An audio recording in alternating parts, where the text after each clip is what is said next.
Hi நண்பர்களே, welcome to சனா சேவை மையம் யூடியூப் சேனல். நம்ம சேனலில் தற்போது என்ன செய்தி பார்க்க போகிறோம் அப்படின்னா, தனியார் பள்ளிகளில் மீண்டும் இலவச மாணவர் சேர்க்கையை துவங்க அரசு நடவடிக்கை எடுத்திருக்காங்க. அது தொடர்பான செய்தி தான் பார்க்க போகிறோம். அதுக்கு முன்னாடி நம்ம சேனலில் சப்ஸ்கிரைப் பண்ணாதவங்க சப்ஸ்கிரைப் பண்ணிங்க. தனியார் பள்ளிகளில் நடப்பு 2025-2026 கல்வியாண்டுக்கான ஆர்டிஇ மாணவர் சேர்க்கை நடைமுறையில் தற்போது தொடங்கப்பட்டிருக்கு. தற்போது குழந்தைகள் கல்வி பயிலும் அதே பள்ளியில் இந்த கல்வியாண்டுக்கான சேர்க்கை மேற்கொள்ளப்படும் அப்படின்னு சொல்லிட்டு தமிழ்நாடு அரசு அறிவிச்சிருக்காங்க. ஏற்கனவே சேர்க்கப்பட்ட மாணவர்களில் தகுதியானவர்களை அடையாளம் கண்டு ஆர்டிஇ ஒதுக்கீட்டின் கீழ் பள்ளியின் முதல்வர்கள் பதிவு செய்யணும் அப்படின்னு சொல்லியிருக்காங்க. இந்த திட்டத்தின் கீழே வாய்ப்பு மறுக்கப்பட்ட மற்றும் பொருளாதாரத்தில் நலிந்த பிரிவினர்களை தேர்வு செய்யணும். வாய்ப்பு மறுக்கப்பட்ட பிரிவில் வரும் ஆதரவற்றவர்கள், HIV-யால் பாதிக்கப்பட்டவர்கள், மூன்றாம் பாலினத்தவர், மாற்றுத்திறனாளிகள், துப்புரவு தொழிலாளர்களின் குழந்தைகள் ஆகியோருக்கு முன்னுரிமை வழங்கணும் அப்படின்னு சொல்லியிருக்காங்க.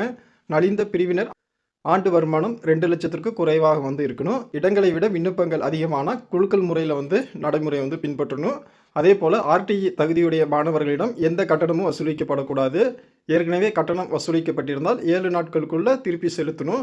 பள்ளியின் நுழைவு வகுப்பில் இதுவரை சேர்க்கை பெற்ற குழந்தைகளின் மொத்த எண்ணிக்கையை அக்டோபர் 7ஆம் தேதிக்குள்ள பதிவேற்றணும். அதில் ஆர்டிஇ சேர்க்கைக்கு தகுதியான மாணவர்களின் சான்றுகளை அக்டோபர் 9 பதிவேற்றம் செய்யணும். தொடர்ந்து தற்காலிக தகுதி பட்டியல் வரும் 10ஆம் தேதியும், இறுதி பட்டியல் 14ஆம் தேதியும் வெளியிடப்படும் அப்படின்னு சொல்லியிருக்காங்க. இடங்களை விட அதிக மாணவர்கள் இருப்பின் குழுக்கள் வரும் 16ஆம் தேதி நடத்தப்படும் அப்படின்னு சொல்லியிருக்காங்க.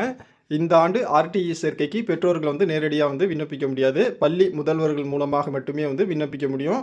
நன்றி.